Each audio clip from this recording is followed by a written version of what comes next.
Bird को अगर आप सही तरह से खिला पिला नहीं सकते, बर्ड का ध्यान अगर नहीं रख सकते, तो भाइयों आपसे बहुत मेहरबानी है कि आप बर्ड का बिजनेस बिल्कुल भी ना करें।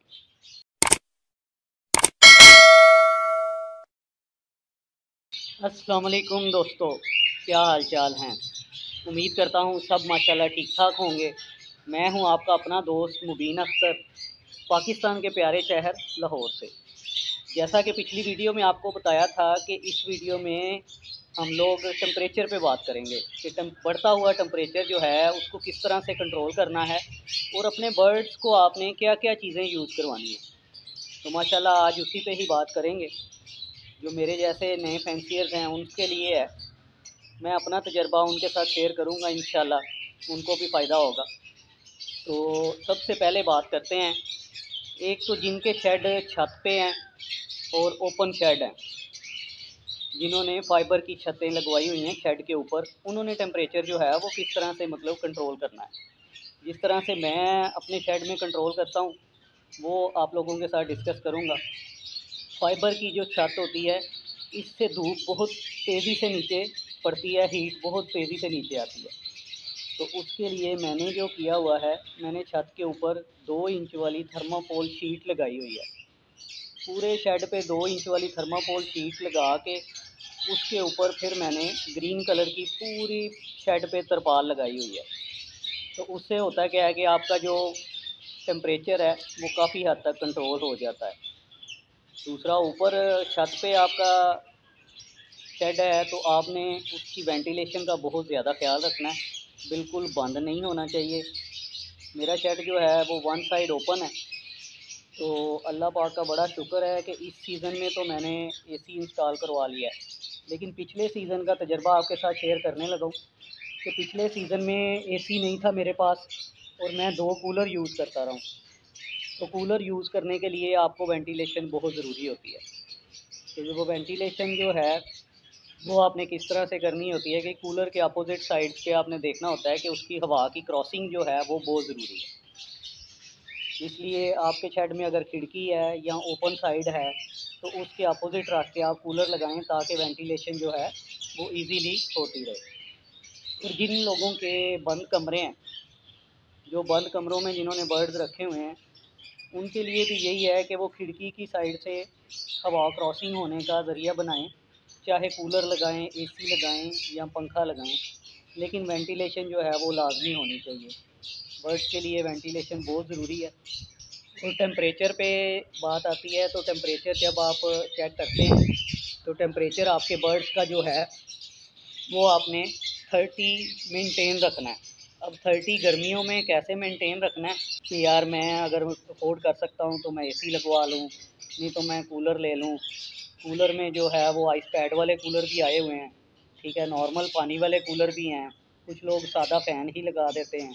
लेकिन ये है कि आपने अपने बर्ड्स को 30 टेम्परेचर मेंटेन करना है। और जिन लोगों का 30 टेम्परेचर मेंटेन नहीं होता, 35 रहता है या 35 से ज़्यादा हो जाता है, फिर आपने अपने बर्ड्स को क्या चीज़ यूज़ करवानी है, ठीक है, वो साइड पे मैं तस्वीर मेंशन कर देता हूँ। उस ये स्पार्क की तस्वीर है जी, ठीक है। स्पार्क की बोतल जो है वो आप परचेज़ करें।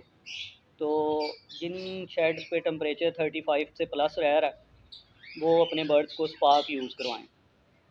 ये पानी वाले पॉट में आपने 1 ड्रॉप जस्ट यूज़ करना है।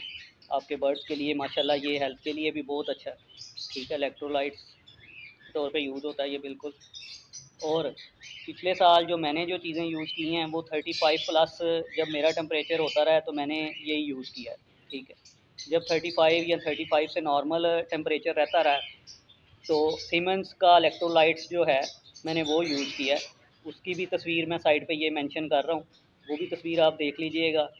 वो मैं एक दिन छोड़ के एक दिन जो है यूज़ करता रहा हूँ। बाकी का जो 1 दिन है, ठीक है, एक दिन विटामिन यूज़ करता रहा हूँ म्यालिक का, वो भी मैं तस्वीर साइड पे मेंशन कर देता हूँ, वो भी चेक कर लें।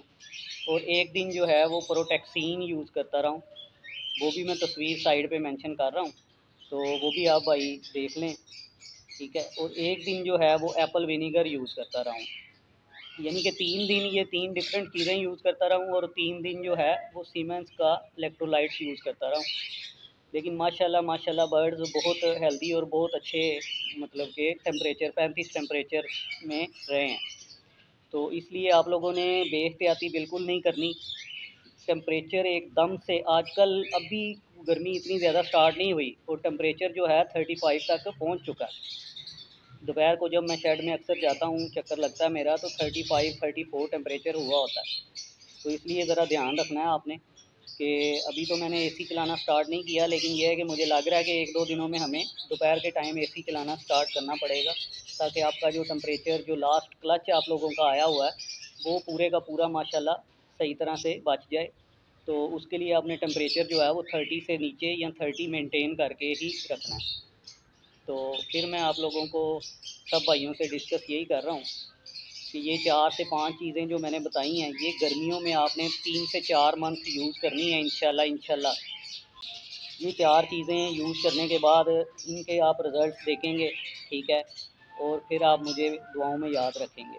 अच्छा जी, इन तीनों चीज़ों का यूज़ तो मैंने आपको बता दिया है कि आप लोगों ने यूज़ करनी है, ठीक है। यूज़ किस तरह से करनी है, अब म्यालिक का जो विटामिन हैं, ठीक है, आप विटामिन वीटा फॉर्म के भी ले सकते हैं, लेकिन म्यालिक का भी ले सकते हैं। कोई भी जो जिस तरह जैसा अफोर्ड करे वो उसको कर सकता है।